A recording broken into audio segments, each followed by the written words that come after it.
A shutout win for the St. Louis Blues over the Winnipeg Jets. Let's talk about it. Hey, this is Brayden Chen. Subscribe to Locked On Blues. You're Locked On Blues, your daily podcast on the St. Louis Blues. Part of the Locked On Podcast Network, your team every day. And welcome back to Locked On Blues. I am your host of Locked On Blues, Haley Taylor Simon, talking to you all things about our St. Louis Blues here on the Locked On Podcast Network, your team every day. Today on Locked On Blues, our guys did it. They won a hockey game, and it was a shutout win over the Winnipeg Jets. We have the Rangers tonight, and please do not claim this one player off of waivers, or I might actually lose my mind if the season hasn't been going our way. That's one thing. If you claim this player, your girl going to be in pain. We have a lot to talk about today here on Locked On Blues. But before I dive into things, I want to let you know that today's episode is brought to you by FanDuel. If you want to be right in the middle of the action this season, visit FanDuel.com and place your NFL Live bets all season long. I hope everybody has had a fantastic Thursday, December 18th.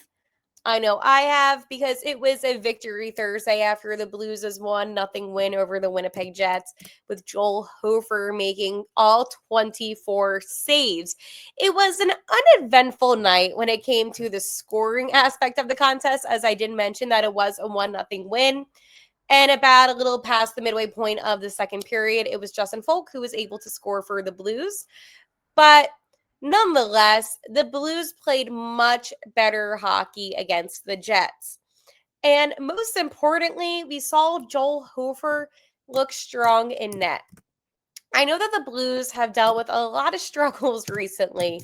And trust me when I say this, it is not easy right now to be optimistic. It's not. However, last night it did prove that the Blues still found a way to get life back in them.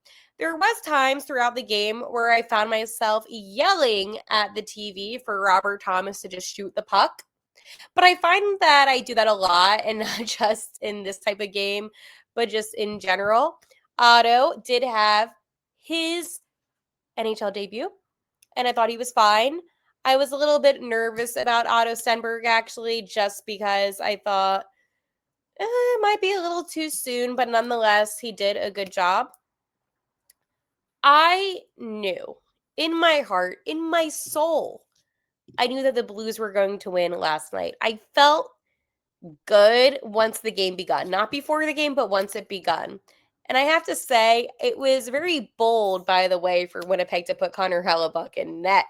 Considering how things went when the Jets were in St. Louis during the playoffs, he had to get pulled in every single game. So he did not get pulled. However, it was, at least for me, funny to see that happen. But again, you also had, I guess what you can say, a big hurrah of the game last night, because in last night's game, it was the final minute, right?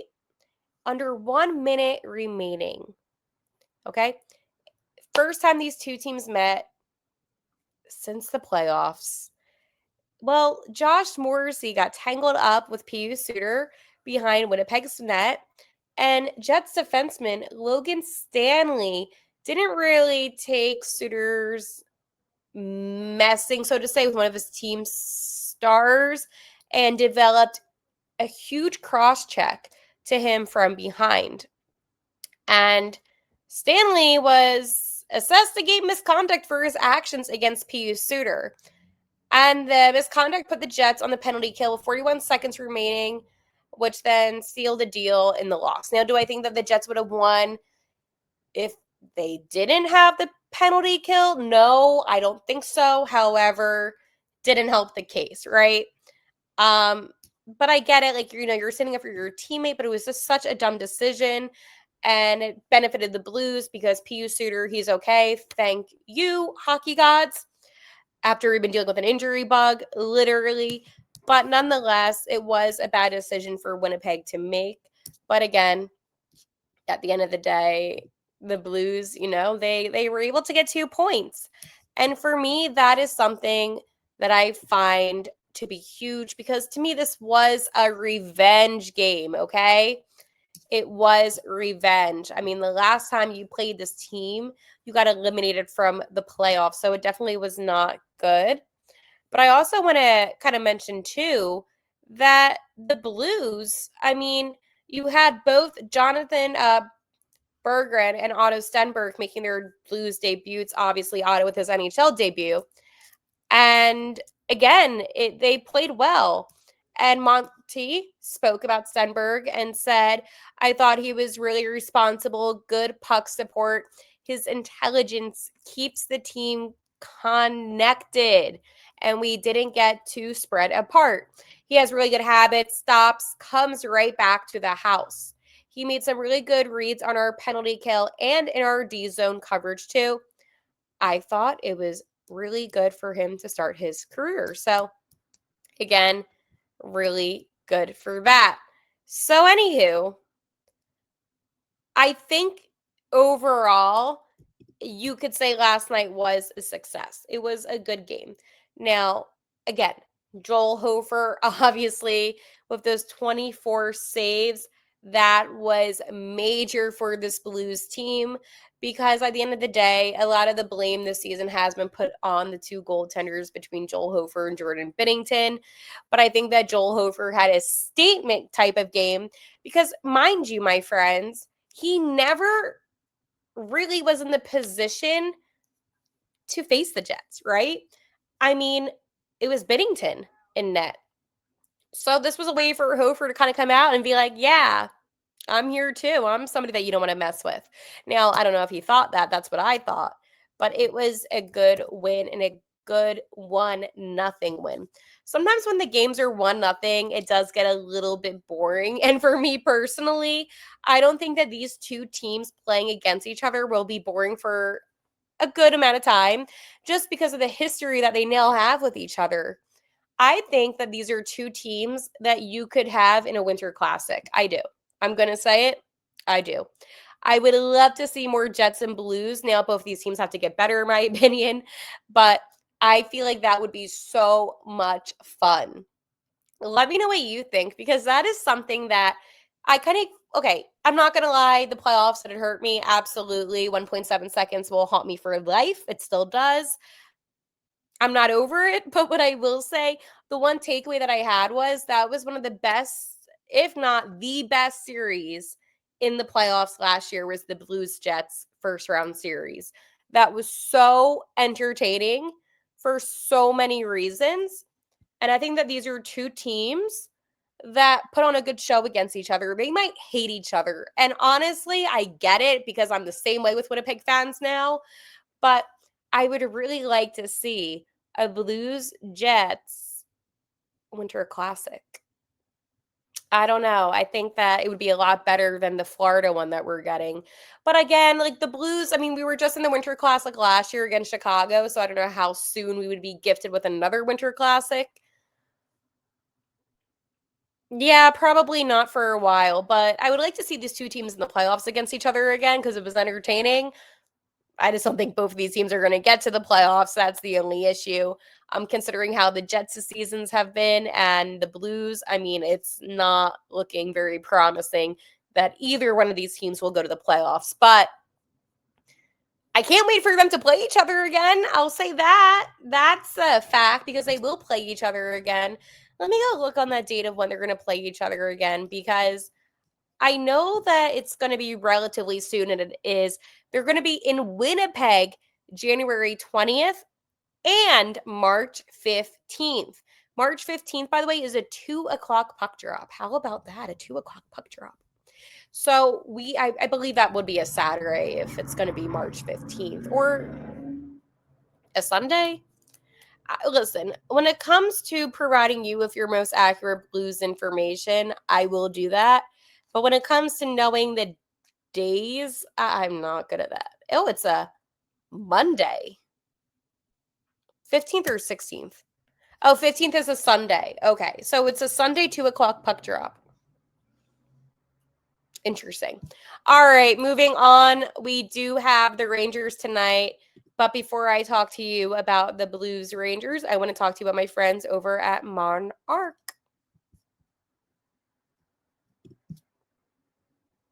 I lied. I'm going to talk to you about Monarch coming up next.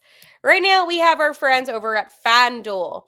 NFL Sundays move fast, one big play, and suddenly everything feels different. That's what makes live betting with FanDuel so exciting. You're not just watching the game, you're reacting to it in real time. With FanDuel, you can place bets as the action unfolds. Every drive, every momentum swing, every highlight moment.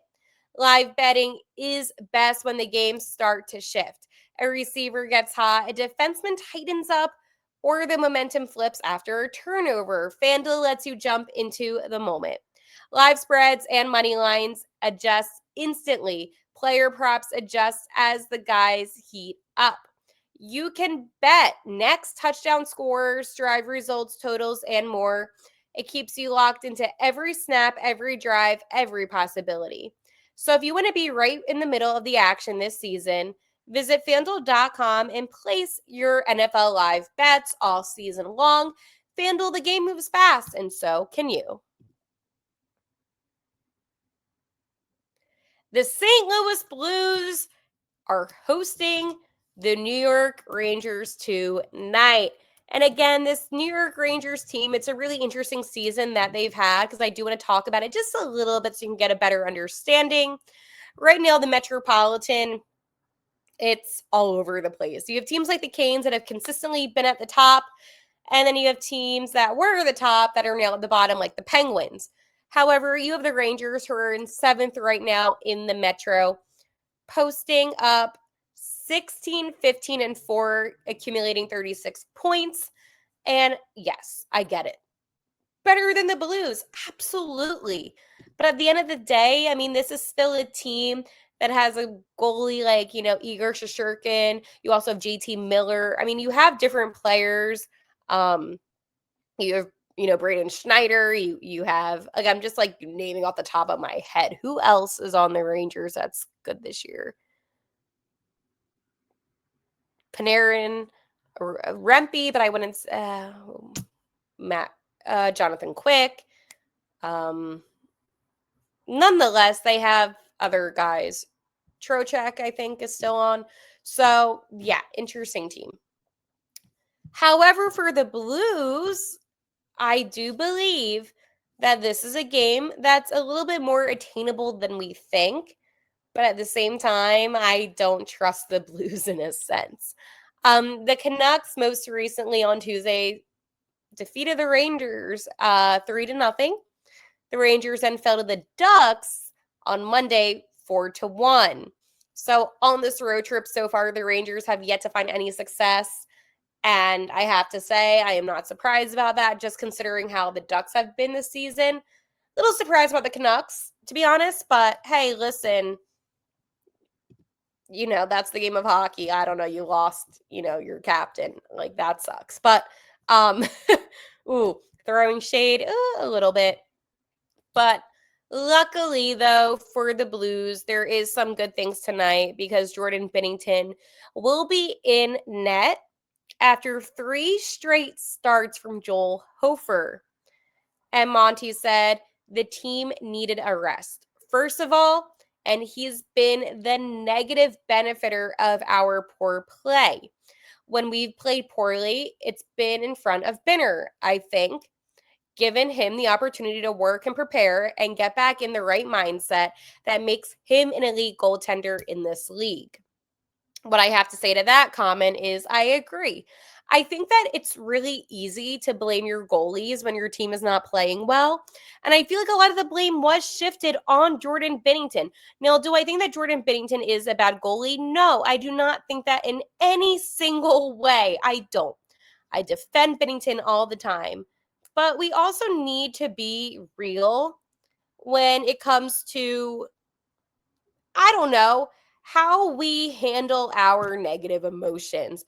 I think that we can just be annoyed at the situation that the Blues haven't been playing well all season without purely blaming it just on Jordan Binnington. I think Jordan Binnington hasn't been playing as well as he usually has, okay? But we also have to take into account that Coach Montgomery is right. The play in front of him has been atrocious. So, two things can be true, but I also think for goalies, and it's such a big mental game when it comes to your goalies, and I'm sure many of you that have played at that position know it all so well. I did in other sports for a little bit, and I know how mental it is. Physically, as a goalie, especially in hockey, you could really stop most, not all the shots, but most shots because you can kind of see them coming. But when you're mentally not there, your reaction time is going to slow down a bit. And I don't know if that was happening to Jordan Binnington, but I do know mentally it can be such like a mental game of, you know, just beating yourself up, not being mentally sharp. You have to have a quick memory if you want to play in net. And that is why I then switched to defense, because I did not have a quick brain and I would let it get to me. And for Binnington, he is so hard on himself with his standards. And I think that's what makes him such a great goalie, is because he's never complacent. While at the same time, you have to have a quick memory during the game and you can't let it get to you. And I think about the game where, Binnington was pulled, and I get it. It was ugly. I believe it was against Anaheim. It was. And the more I thought about it, because I'm like, oh, Monty just thought he couldn't handle it. I was like, Coach Montgomery probably knows Jordan Binnington a lot better than any of you and I know Jordan Binnington. And he probably saw some, because you can kind of tell when someone's in their head. He probably sensed that and was like, you know what? There's no use to having him continue on. Let's take him out and put Hofer in. And I don't think that's a bad thing. I don't. Looking back on it now, during the actual game, I was frustrated. But now looking back, I do appreciate that Coach Montgomery does take into consideration how mental of a game this can be for his goalies. Just because, back in the day, even when I was a kid, it was a given that your starting goalie would play every single game, all 82 games, and that they wouldn't really be taken out. Like, that's just how it went. Like, your backup went in if there was like an injury. Like, it wasn't like, oh, well, he's not mentally there, let's take him out. That wasn't a thing. Or it happened very infrequently. Like, it wasn't a commonality to happen. So, that's good. Anyways, after 2 great games with the Blues, Coach Montgomery said that Fabry had a little less juice in his legs these last 2. It's a lot. He wasn't in training camp. He's not the same hockey shape everybody else is. So it's just an opportunity because Matt Loof will come back in. And will come back in, and it will be good because, again, the Rangers are a bigger team. Tucker will go in for Matthew Kessel. Monty said that Tucker was sore on Wednesday, leading Kessel to get the call. However, after this back-to-back, Tucker's going to enter the lineup against the Rangers. So full lines and pairs will be updated during warm-ups, which has kind of been the case for, honestly, a lot of these games so far, which in my opinion is a little bit annoying because I like to see, the lines and who's going where.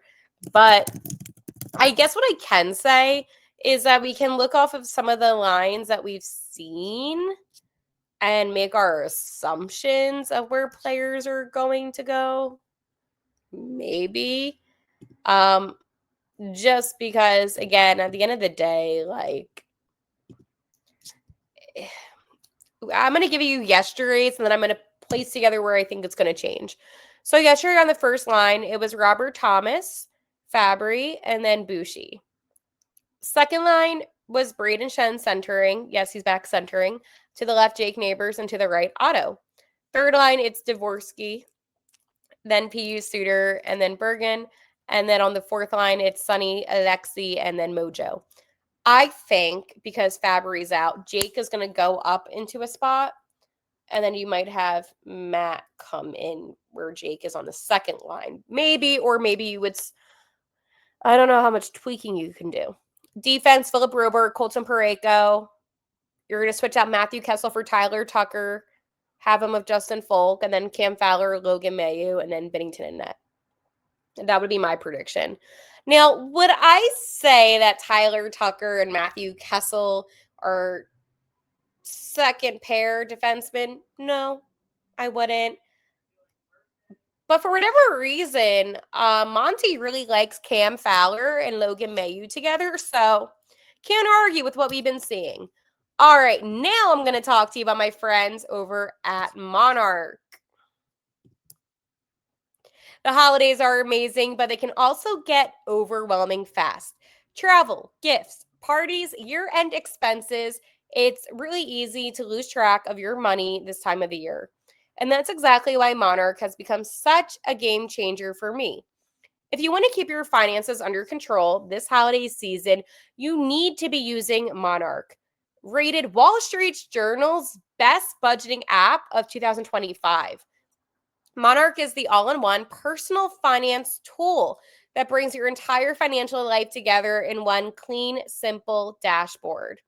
The holiday spending category has become a lifesaver for me, and you can see exactly what's left in your gift and travel budget in real time. In minutes, you can check your net worth, you can link all of your accounts, and keep track of contributions before deadlines. Monarch makes money check-in simple. Just a minute or two each week, and you're completely up to speed.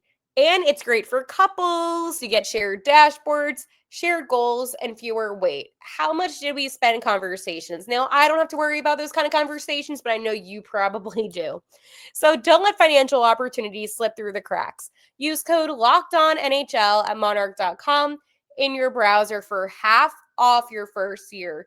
That's 50% off your first year at monarch.com with code LOCKEDONNHL.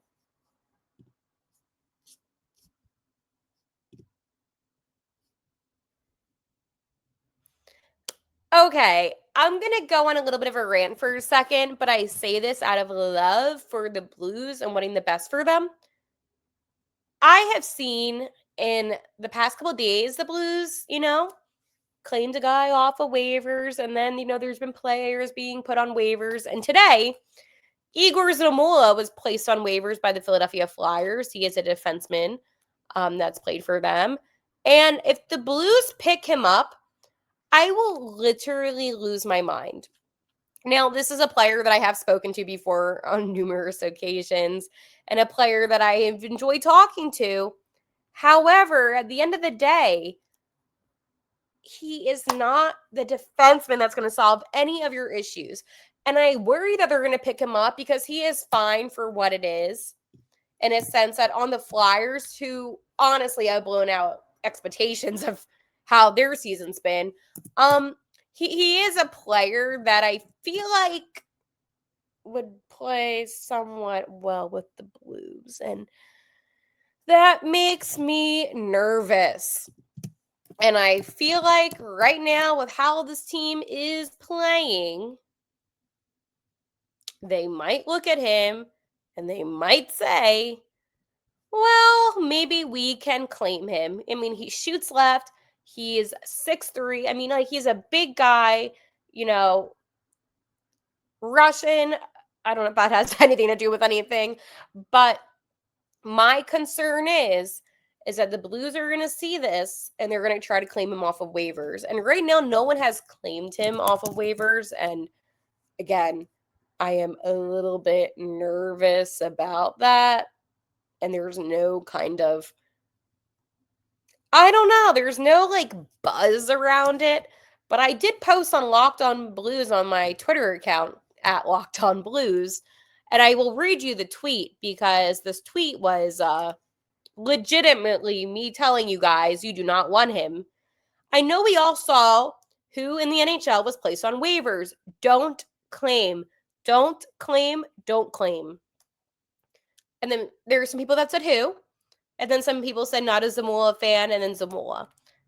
I am saying this because I genuinely care about the success of the Blues.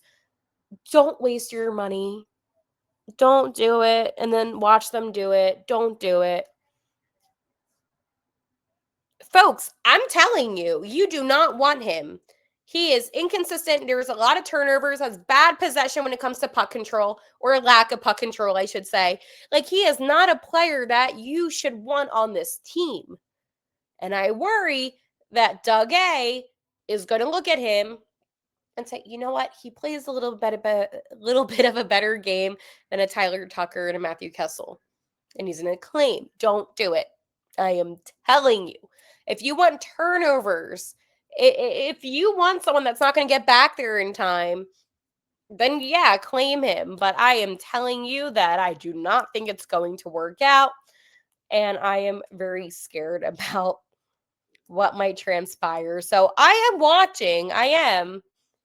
Do I think that it's going to happen? Probably not. But I had to put it out there that I would not approve and I would not like to see this guy wearing the blue note. All right. Time to get ready to watch the Blues take on the Rangers. And hopefully we see a back-to-back win. Big hopefully. All right. I will talk to you tomorrow. And like always, let's go Blues.